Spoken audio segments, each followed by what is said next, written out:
ශ්‍රී ලංකා ග්‍රාම නිලධාරී සේවයට බඳවා ගැනීමේ තරඟ විභාගය මාර්තු මාසයේ 29 වෙනිදා කියන්නේ තවත් සති 3කින් විතර පැවැත්වීමට නියමිතයි. මේ තරඟ විභාගය ඉලක්ක කරගෙන අපි ඔබත් එක්ක සාකච්ඡා කරන අනුමාන ආදර්ශ ප්‍රශ්න පත්‍ර මාලාවේ පළවෙනි ප්‍රශ්න පත්‍රය අපි අද සාකච්ඡා කරන්නේ. එතකොට මේ විභාගයට ලැබෙන දේශීය සහ ගෝලීය ප්‍රවණතා පිළිබඳ සාමාන්‍ය දැනීම කියන විෂයට අදාළව ප්‍රශ්න 50ක ප්‍රශ්න පත්‍රයක් අපි අද සාකච්ඡා කරනවා මේ වීඩියෝ එක තුලින්. පළවෙනි ප්‍රශ්නේ තමයි ගම්මුලාදෑනි ක්‍රමය අහෝසි කරපු වර්ෂය. මේකට නිවැරදි පිළිතුර තමයි 1963. දෙවෙනි ප්‍රශ්නේ ග්‍රාම සේවක කියන තනතුරු නාමය වෙනුවට ග්‍රාම සේවා නිලධාරී කියන තනතුරු නාමය වෙනස් කරුවේ 1977 දී. තුන්වෙනි එක ග්‍රාම සේවක කියන තනතුරු නාමය ග්‍රාම සේවා නිලධාරී කියලා වෙනස් කරේ පනතක් මගින්. අන්නේ පනත තමයි 1977 අංක 5 දරන පද විනාම සංශෝධන පනත. හතරවෙනි ප්‍රශ්නේ ග්‍රාම සේවා නිලධාරී කියන නාමය වර්තමාන වෙනට තියෙන ග්‍රාම නිලධාරී කියන නම ලෙස වෙනස් වුණේ 1993 වර්ෂයේදී. ඒ ග්‍රාම සේවා නිලධාරී නාමය ග්‍රාම නිලධාරී ලෙස වෙනස් වීමට බලපාපු පනත තමයි 1993 අංක 2 දරන පනත මගින් තමයි මේ නාම සංශෝධනය සිද්ධ වුණේ. හයවෙනි ප්‍රශ්නේ ග්‍රාම සේවා නිලධාරීන් සඳහා පළමු සහ දෙවන විදියට ශ්‍රේණි දෙකක් තියෙන උසස් වීම් ක්‍රමයක් හඳුන්වා දීපු වර්ෂය තමයි 1982. එතකොට මෙතන දැන් ග්‍රාම ප්‍රශ්න දීලා තියෙන ග්‍රාම සේවා නිලධාරී කියන නිසා ඔබට ඕනනම් ගෙස් කරන්න පුළුවන් මේක 1993ට කලින් සිද්ධියක් කියලා. හත්වෙනි ප්‍රශ්නේ ග්‍රාම නිලධාරීන් සඳහා තුන්වන ශ්‍රේණියක් ඇති කරපු වර්ෂය තමයි 2009. අටවන ප්‍රශ්නේ වර්තමාන වෙනට ග්‍රාම නිලධාරීන් අයිති වෙන්නේ අමාත්‍යාංශය තමයි රාජ්‍ය පරිපාලන පළාත් සභා හා පළාත් පාලන අමාත්‍යාංශය. නවවෙනි ප්‍රශ්න ලංකාව තුළ පිහිටලා තියෙන ග්‍රාම නිලධාරී වසම් සංඛ්‍යාව 14022යි. මේක සෝස් එක රාජ්‍ය පරිපාලන ස්වදේශ කටයුතු අමාත්‍යාංශයේ වෙබ් අඩවිය තමයි. 10 වෙනි ප්‍රශ්නේ වර්තමානයේ රාජ්‍ය පරිපාලන පළාත් සභා හා පළාත් පාලන අමාත්‍යාංශයේ භාර අමාත්‍යවරයා තමයි මහාචාර්ය AHMH අබේරත්න මහත්මයා.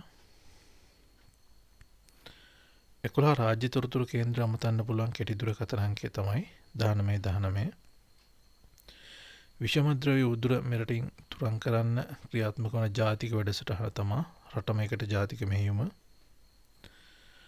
ලෝපුරා වීදිලා සිටින තොරතුරු තාක්ෂණ වෘත්තිකයන්ට ව්‍යවසායකයින්ට ලංකාව ඇතුළේ රැඳිලා ඉන්න ගමන් ඒ කට්ටියට ග්ලෝබල් සර්විස් ඩිලිවරි එක කරන්න අවශ්‍ය අවසර හිමි වෙන ආකාරයෙන් නව වීසා ක්‍රමයක් හඳුන්වා දීලා වීසා නිකුත් කරන්න පටන් ගත්තා. මේ ක්‍රමය තමයි ඩිජිටල් නෝමඩ් වීසා කියන ක්‍රමය. එතකොට ෆෝරින් රිමෝට් වර්කර්ස්ලට, ෆ්‍රීලාන්සර්ස්ලට, බිස්නස් ඕනර්ස්ලට ලංකාව ඇතුළේ ඉඳගෙන 1 year රිනියුබල් කරන්න පුළුවන්. ලංකාවේ ඉඳන් එයාලගේ ඕවර්සීස් ක්ලයන්ට්ස්ලට සර්ව් කරන්න පුළුවන් විදිහේ වීසා ක්‍රමයක් තමයි මේ ඩිජිටල් නෝමඩ් වීසා කියන ක්‍රමවේදය.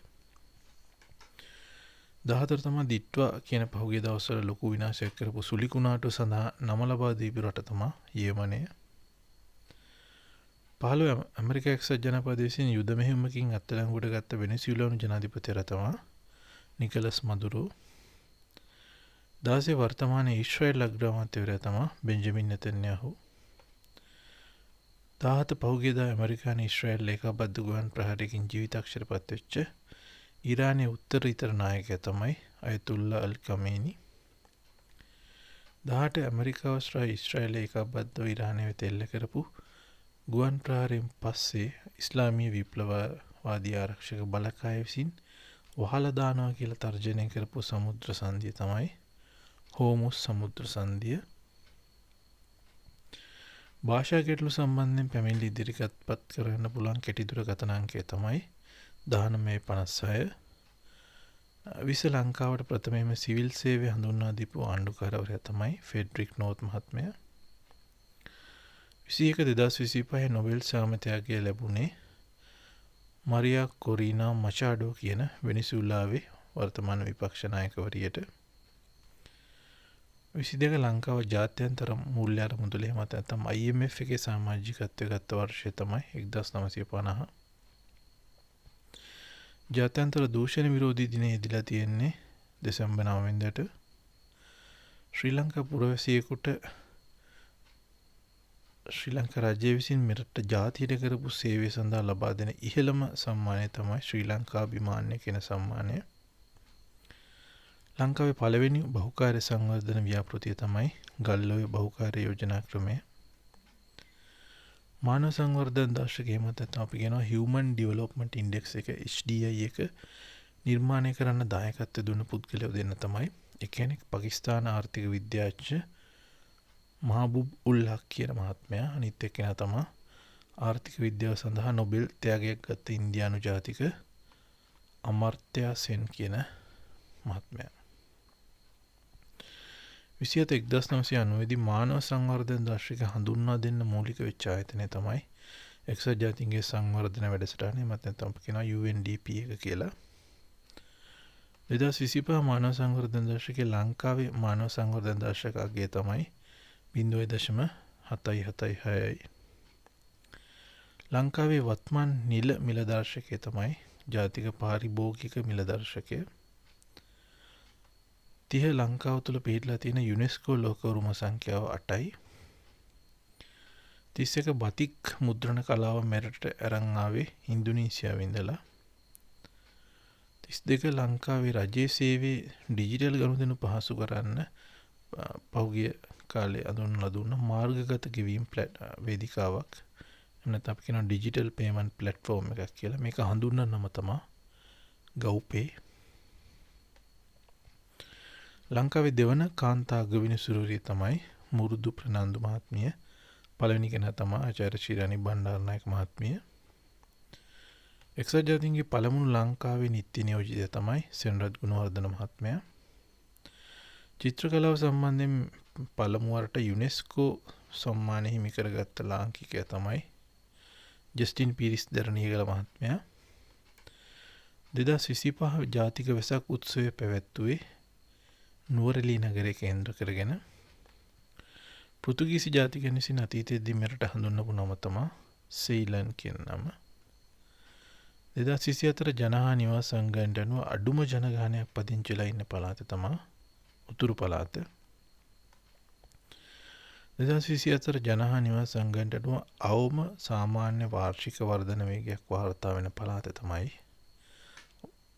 පළාත අයත් දිස්ත්‍රික්කය තමයි වවුනියාව දිස්ත්‍රික්කය. එහි වර්ධන වේගය 0.01යි. 40 වැඩිම දිස්ත්‍රික්ක ගානක් අයිති වෙන පළාත තමයි උතුරු පළාත. උතුරු පළාතේ දිස්ත්‍රික්ක 5ක් අයිති වෙනවා. මන්නාරම, වවුනියාව, මුලතිව් සහ කිලිනොච්චි කියන දිස්ත්‍රික්ක 5ම උතුරු පළාතට අයිති වෙන්නේ. 41 ලංකාවට පැමිණි පළමු විදේශ දේශාටකය තමයි පාහියන් හිමි. 42 රෙජිස්ට්‍රාර් ජෙනරල් දෙපාර්තමේන්තුව සහ පුද්ගලයන් ලියාපදිංචි කිරීම දෙපාර්තමේන්තුව එකතු වෙලා අලුතෙන් උපදින දරුවන් සඳහා ශ්‍රී ලංකා අනන්‍යතා අංකයක් එමත් නැත්නම් SLIN එකක් ලබා දීම ආරම්භ කරා. මේක ආරම්භ කරපු වර්ෂය තමයි 2022. 2024 ශ්‍රී ලංකා මහ බැංකුවේ වාර්ෂික ආර්ථික විවරණ වාර්තාවට අනුව මෙරට උපතේදී අයු අපේක්ෂාව වයස අවුරුදු 75.5යි. 44 උතුරු අත්ලාන්තික් ගිවිසුම් සංවිධානය මත නැත්නම් අපි කියනවා නේටෝ එක කියලා. මේ නේටෝ එකේ සමාජික රටවල් ගාන වර්තමාන වෙනකොට 32යි. නොබෙදි ජාතීන්ගේ සංවිධානය මත නැත්නම් අපි කියනවා නන්නලයින් මූවමන්ට් එක කියලා. මේක ආරම්භ කරපු වර්ෂය තමයි 1961. ඇනා කරනිනා කියන මේ ලෝක ප්‍රසිද්ධ කෘතියේ රචකයා තමයි ලියෝ ටෝල්ස්ටෝයි.